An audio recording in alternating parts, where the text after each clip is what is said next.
Hello everyone, my name's David Edgar. I'm the host of Heart and Hand, the Rangers podcast, and I'm joining you today to discuss Rangers' fantastic 5-1 victory over Motherwell at Fir Park today. A really excellent performance by the Gers, and what a week we've had after last week's disappointment at Hibs.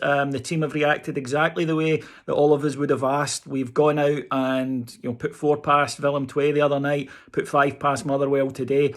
And not only that, we've played really good football doing it. I thought today, right from the off, Rangers were the better side. The manager made a couple of interesting changes today. Borna Barisic had a slight knock, so young Calvin Bassey came in to start.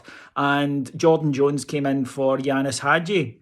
And I'm encouraged by that, firstly, because in the past the manager hasn't really felt he could make changes, and he's tended to stick to the same group of players. And it's obviously encouraging for us if the squad is more trusted by the manager. It doesn't really matter if you or I think he should give more opportunities to certain players. He's the guy that makes the decisions. And today he brought 2 in and was rewarded by 2 excellent performances from them. Right from the start, as I said, Rangers took control. In the first minute, a delicious ball in from James Tavernier, who was my man of the match, went on to have a fantastic game. And Alfredo with a great header, good save by Trevor Carson, the Motherwell goalie. He's a good goalkeeper, Trevor Carson. But Rangers, I thought, dominated the game. The midfield, the much maligned midfield, and I've been critical of it. They took firm command of that against a Motherwell side who have had a lot of plaudits for their midfield performances recently and dominated up at Pittodrie last week. But Rangers were confident. Got the goal from the penalty spot. Yes, Rangers finally got a penalty in Scottish football a year after the last one. Now, the handball rule is one that old-timers such as myself don't like at the moment. This is, not the way we grew up with football, but it is the rule. And Bevis Mugabe, wonderful name, he jumped up with his arm at a right angle and basically punched the ball away. It's a penalty. No matter what league it is at the moment, that's a penalty. Up stepped James Tavernier, and a slight heart attack for me as it hit the post, but it hit the post and went in for 1-0. And if that goal had maybe a wee bit of help from Motherwell, there was nothing they could do about the second. My goodness, Scott Arfield, terrific play in midfield, then threads a De Bruyne-like ball through for Jordan Jones. As good as the ball is, Jordan Jones still has a fair bit to do. He's got to outpace a Motherwell defender, which he does. Great touch inside, takes the Motherwell defender out. He can't touch him then. If he does, he'll be off. But then opens up his body and curls it in via the same post for 2-0. Sign that post, 2 assists. And after that, you thought, yeah, we're going to have to go some today, because I did wonder about Motherwell having played away in Europe on Thursday. Obviously, so had we, but we're used to it. We've done it last week, where you come back from a Euro trip and then play at 12 o'clock on the Sunday. And Motherwell did look as though they were struggling.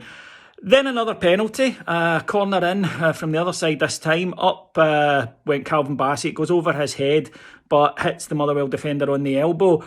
This one you might have had a wee bit more sympathy for if you were a neutral, because there was his arm in an unnatural position.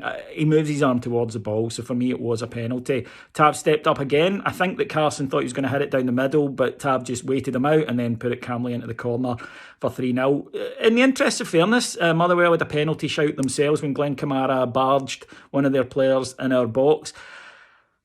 That is one of the ones that, as a fan, I watch a lot of football and you never see them given. Very, very rarely do referees give nudges for that. I think it is a foul. I think, I've seen it happen in Rangers games and we don't get them. For some reason, referees will give that outside the box, but they don't give it inside the box.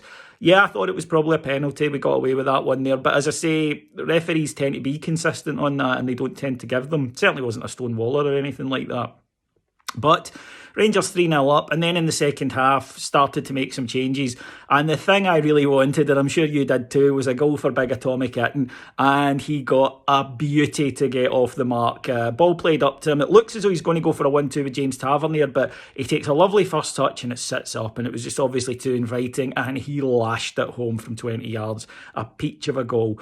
And then, of course, that great football cliche, I've said it on here a few times, so I'm glad he proved me right. He just needs one. Once he gets one, and then he got a right good striker's dirty finish where the ball's bobbling about in the box from a corner and he's there with a reaction shot for 5-0. The only downside for Rangers was an own goal by George Edmondson. Corner fizzed in and it hits him in the face and goes in at high speed. No man on the post, but as somebody pointed out to me, he'd replaced Stephen Davis, the man who would have been on the post, so that was maybe why. But I do wonder if his head's turned by that porn star girl. Less time looking on the internet, George, and more time doing whatever it is to avoid getting hit in the face by a ball.